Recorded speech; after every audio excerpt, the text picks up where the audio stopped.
कि हर विधानसभा से एक विधायक चुन के जाए, हर लोकसभा क्षेत्र से एक लोकसभा सदस्य एमपी चुन के जाए, ये व्यवस्था की गई। उस व्यवस्था में यह था कि अच्छा नेता, पढ़ा लिखा नेता, समझदार आदमी जाए। लेकिन आज सरोवर पे आते हैं हम, उपचुनाव के अंदर जिस तरह से माहौल बना रखा है, भाजपा देश की बात करती है, राष्ट्र की बात करती है, लेकिन राष्ट्र को सुरक्षित रखने के लिए इस राष्ट्र में रहने वाले आम जनता की, सलूम्बर की जनता की आवाज बुलंद करने के लिए अच्छे नेता की जरूरत होती है, न कि अनपढ़ लोगों की। साथियों, जिस तरह से माहौल बना रखा है, हमारे 84 में राजस्थान के सारे नेता और अपने टीएडी मंत्री जी ये भूल चुके हैं कि मैं मंत्री हूं। वो लग रहा है 84 के अंदर एक बाबा बन के घूम रहे हैं आज। इनको डर है, लेकिन 84 की जनता बहुत समझदार है। 84 की जनता हमारी बहुत समझदार है। वही आशा मैं सलूम्बर की जनता, सलूम्बर के कार्यकर्ताओं से करना चाहता हूं कि आप भी सलूम्बर के अंदर रगड़ा निकालो। मन्नालाल जी को एहसास हो जाए कि मैं झूठ की राजनीति कर रहा हूं, इतिहास खत्म करने की राजनीति कर रहा हूं। वो जनता जाग चुकी है। इस पांडाल में जो आए हैं हमारे कार्यकर्ता, पदाधिकारी, सभी हम लोग कमजोर हैं। बड़े बड़े जब्बे बाजमे वाले नहीं है हमारे पास, बड़े बड़ी गाड़ियों वाले नहीं है। ये जो जनता आई हुई है, वो सारी की जनता अपने खुद के खर्चे से, या ग्राम पंचायत में कोई पदाधिकारी होगा छोटा मोटा, उनके खर्चे से आए हैं आज। कांग्रेस बीजेपी में क्या होता है? कांग्रेस बीजेपी के अंदर गाड़ियां भेजी जाती है, पैसे भेजे जाते हैं, लेकिन हमारे यहाँ पर खुद के खर्चे से आने वाले लोग हैं।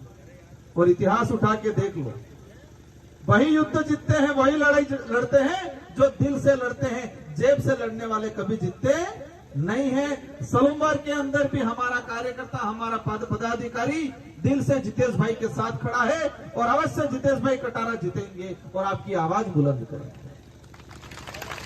मैं विधायक रहा, मैंने देखा बिल आते हैं, विधानसभा की प्रक्रिया होती है, कई बार तो हिंदी में, कई बार इंग्लिश में आते हैं। अब समझ लो, मैं बीजेपी के जो प्रत्याशी है शांता बहन, अपने बड़े बुजुर्ग हैं, मान सम्मान करते हैं, लेकिन जब उनको रिटर्निंग अधिकारी के सामने शपथ लेनी थी, वो पढ़ नहीं पाए। जो कागज नहीं पढ़ सकते, वो सलूम्बर की जनता की आवाज विधानसभा में कैसे उठाएंगे, ये सवाल है। आज संपत्ति के नाम से वोट ले रहे हैं।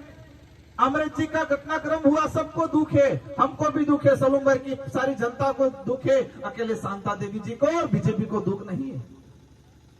बीजेपी को तकलीफ होती तो अमृत जी के बराबर उससे अच्छा आदमी को चुन को टिकट देती, न कि उनके घर में संपत्ति के नाम से अंगूठा छाप को करती। आज मैंने देखा, लेटर देखा, इस लेटर के अंदर सलूम्बर में हमारे कुछ कर्मचारी, वो कर्मचारी किसी पार्टी से नहीं है, इस क्षेत्र के रहने वाले कर्मचारी, उन कर्मचारी के शिकायत किए और नीचे साइन किए हैं शांता देवी के। लेकिन मैं दावे के साथ कहता हूं, वो शांता देवी जी के साइन नहीं, किसी फर्जी ने साइन किए, उनको चलाने वाला ने साइन किए। सलूम्बर के साथियों, आप जान लो, समझ लो कि शांता देवी जी का नाम यूज हो रहा है, कोई और साइन कर रहा है, तो जब अगर वो विधायक भी बन गए तो उनकी डिजायर पे किसी और के साइन चलेंगे, न कि शांता देवी। इसलिए जितेश भाई पढ़ा लिखा आदमी है, समझदार आदमी है। आपकी इस क्षेत्र की जनता की जो आवाज है, वो आवाज बुलंद करेगा, यहाँ की जो समस्या है उसको बुलंद करेगा। आज जैसमंद झील से पानी ले जाने की प्लानिंग कर रहे हो दूसरे जिलों के अंदर, लेकिन जैसमंद के आसपास हमारे इस इलाके को पानी देने की बात कर रहे हैं ये लोग। हमारी लड़ाई वो लड़ाई है। और आज जिस तरह से भाजपा सत्ता में है, सत्ता में होने के बावजूद भी इन उपचुनाव में लाचार हो चुकी है, और लाचार होकर कर्मचारियों को परेशान कर रहे हैं। सुनने में आया है कि आंगनवाड़ी कार्यकर्ताओं को बुला रहे हैं मीटिंग में, सुनने में आया है कि पंचायत साहिब को पाबंद कर रहे हैं, सुनने में आया है कि मारवाड़ी कार्मिक को पाबंद कर रहे हैं। सुनने में आया है कि हमारे जो भी प्लेसमेंट एजेंसी से लगे हुए कार्मिकों को पाबंद कर रहे हैं। लेकिन मैं आज इस मंच से कहना चाहूंगा, मारवाड़ी कार्मिक हमारे बहाने तरसती है उनके सैलरी के लिए, इनकी तनख्वाह नहीं आती है, लेकिन जब भीड़ चाहिए तो मारवाड़ी कार्मिक याद आती है। राजीविका से जुड़ी महिला, उनके लिए भवन नहीं बनाए इन लोगों ने, इनके लिए शौचालय नहीं बनाए, लेकिन जब भीड़ की जरूरत पड़ती है, वोट की जरूरत पड़ती है, तो भाजपा के नेताओं को राजीविका की महिला याद आती है। रोजगार गारंटी की बात करते हैं, जब भी भाजपा की सभा हुई है अभी, रोजगार गारंटी में नरेगा में हमारे मेट कारीगरों को पाबंद करके लेबर लाने का काम करते हैं। साथियों, मैं बताना चाहूंगा, ये रोजगार गारंटी किसकी देन है? जिस रोजगार गारंटी को आज बंद करने के कंगार पे बैठे हुए हैं भाजपा के लोग, लेकिन जब भी इनको भीड़ की जरूरत पड़ती है तो रोजगार गारंटी की लेबर याद आती है उनको। यूपीए की सरकार में रोजगार गारंटी अधिनियम आया। यूपीए की सरकार, मनमोहन जी प्रधानमंत्री थे, मनमोहन जी प्रधानमंत्री थे। सब कहते होंगे, कांग्रेस वाले कहते हैं कि हमने लागू किया, लेकिन उस समय 17 से 18 पार्टियों ने मिलके मनमोहन जी को प्रधानमंत्री बनाया था, न अकेली कांग्रेस ने प्रधानमंत्री बनाया था। अगर छोटी पार्टियां नहीं होती तो आज देश के अंदर रोजगार गारंटी कानून नहीं आया होता। वो ये बात इसलिए बोल रहा हूं कि कुछ लोग कहते हैं आनम नानी करी पार्टी हूं था एम कहीं कि नानी करी पार्टी एटलीस्ट તમે હતા દોડતા થઈ ગયો બાર, તમે હતા ખુરશી થકી જાજમ માથે આવી ગયો, आए कि नहीं आए? उस समय रोजगार गारंटी जो कानून लाए, छोटी पार्टियों ने वालों ने डिमांड की, अगर मनमोहन जी को प्रधानमंत्री बनाना है हम समर्थन करेंगे, लेकिन देश के अंदर रोजगार गारंटी कानून आना चाहिए। आज 2 रुपए किलो गेहूं मिल रहे हैं, वो किसकी देन है? वो छोटी पार्टियों की देन है। वही यूपीए सरकार के अंदर खाद्य सुरक्षा अधिनियम लागू किया गया। छोटी पार्टियां नहीं होती तो आज जो हमें डीलरों के पास जो मिल रहा है वो नहीं मिलता। कांग्रेस वाला जरूर कही थी हमारी देन है, लेकिन अगर उस समय कांग्रेस फुल फ्रेश होती, न रोजगार गारंटी कानून आता, न खाद्य सुरक्षा अधिनियम कानून आता, और अगर क्षेत्रीय पार्टियां थी इसीलिए वो आए। आज इस इलाके की बात करते हैं हम, किस तरह से हमारा बेरोजगार भाई दर दर भटक रहा है। देश की बात करें, इस इलाके की बात करें, सरकारी सिस्टम को खत्म कर रहे हैं ये लोग। भाजपा के लोग झूठ फैला रहे हैं, कह रहे धर्म के नाम से धर्म खतरे में है। धर्म की चटनी चटा चटा के हमारे यहाँ के ओबीसी के भाई हो, एससी के भाई हो, एसटी के भाई हो, उन सबको आपस में लड़ाने का काम किया है। साथियों, हमें रोजगार चाहिए, अच्छी शिक्षा चाहिए। आज स्कूलों की हालत खराब है इस इलाके के अंदर। स्कूलों में टीचर नहीं है, टीचर है तो कमरे नहीं है। भाजपा के लोग ये बोल रहे हैं क्या कि हमारी डबल इंजन की सरकार है, सारे टीचर भर देंगे? बोला कभी? सारे कमरे बना देंगे? बोला? जब से भाजपा आई है आपने देखा होगा पीएससी, सीएससी, जिला हॉस्पिटल की हालत खराब हो गई। हॉस्पिटलों में हमारा गरीब आदमी जाता है, गरीब बहन जाती है, उनको समय नहीं मिलता है, वहां टाइम पे दवाई नहीं मिल रही है, जांच वाली मशीन खराब पड़ी है, और कह रहे हैं देश आगे बढ़ रहा है। कैसे आगे बढ़ रहा है? गरीब हालत खराब हो चुकी है। इसलिए आप सबकी जिम्मेदारी है, इस देश को बचाना है, इस क्षेत्र को बचाना है, सलूमबर्ग को बचाना है, और सलूमबर्ग का भविष्य कैसा होगा वो आप लोगों के हाथ में।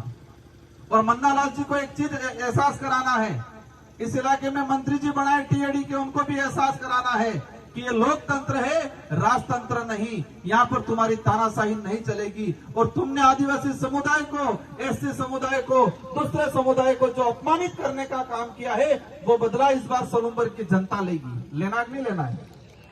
रगड़ा निकालना है, नहीं निकालना है? निकालना है कि आप डट के रहना, आप घबराना मत। ये क्या बोलेंगे, पेंशन बंद थाई जाए कहीं, जीतू भाई जीती जाएगा तो पेंशन बंद थाई जाए। हमारे वहां शुरू कर दिया है। यहां तक बोल गए ये लोग, कोरोना आया वो बीएपी आया इसलिए आया। गोगुंदा के अंदर वो पैंथर सीतरू बीएपी वालों ने छोड़ा है उनके। क्या राजनीतिक लेवल आया है इन लोगों का। इस लेवल की राजनीति की घाव का बिल्कुल कमजोर आदमी भी नहीं करता, इस लेवल की गंदी राजनीति। और एक चीज ध्यान रखना, मन्ना लाल जी रावत, उनका एक ऑडियो वायरल हुआ था, उस वीडियो में बोल रहे हैं कि आदिवासियों के घर जला तो उनको लठ मारो। उनको सांसद इसलिए बनाया है। भाजपा क्या चाहती है?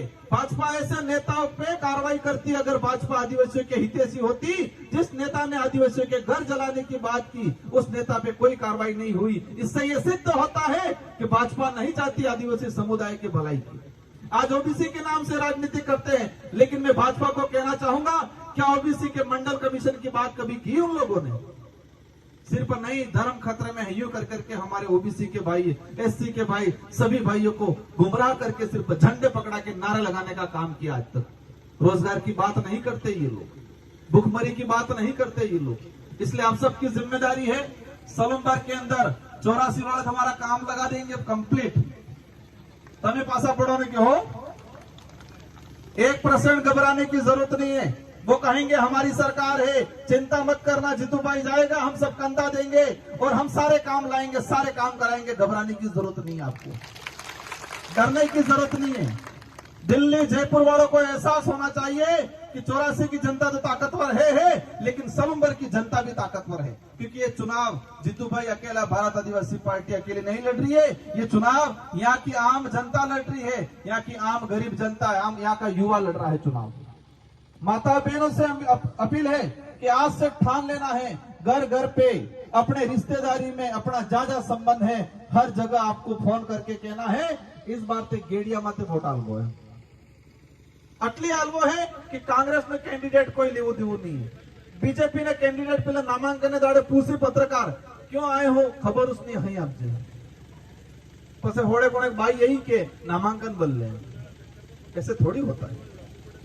जनता का प्रतिनिधित्व करने भेज रहे हैं, वहां जाके भजन थोड़ी करने के ताली बजाड़ेंगे सिर्फ। ये क्षेत्र अंधकार में चला जाएगा अगर ऐसे जनप्रतिनिधि गए। इसलिए आप सबकी जिम्मेदारी है कि अच्छे जनप्रतिनिधि के रूप में भारत आदिवासी पार्टी के प्रतिनिधित्व जीतू भाई कर रहे हैं और आप सबको जिम्मेदारी से इनका साथ देना है। आज ये 5 तारीख हुई, 13 तारीख को चुनाव है।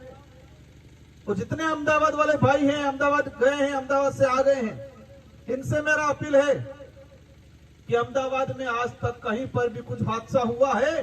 कभी बीजेपी का पदाधिकारी आया वहां? कभी कांग्रेस का नेता गया वहां?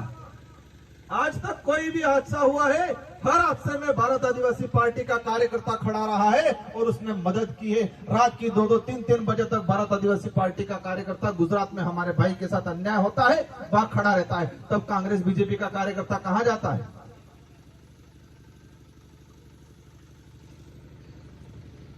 एकमात्र आज गुजरात के अंदर हमारे हजारों भाई मजदूरी करते हैं। ये लोग चुनाव आते तब तो गाड़ियां लगा लेते हैं, चुनाव आते तब तो दारू बेचते हैं। ये कांग्रेस बीजेपी वाले चुनाव आते तब तो खाने का भेज देते हैं, लेकिन जब हमारा गरीब आदमी जब परेशान होता है तब क्यों नहीं बेचते?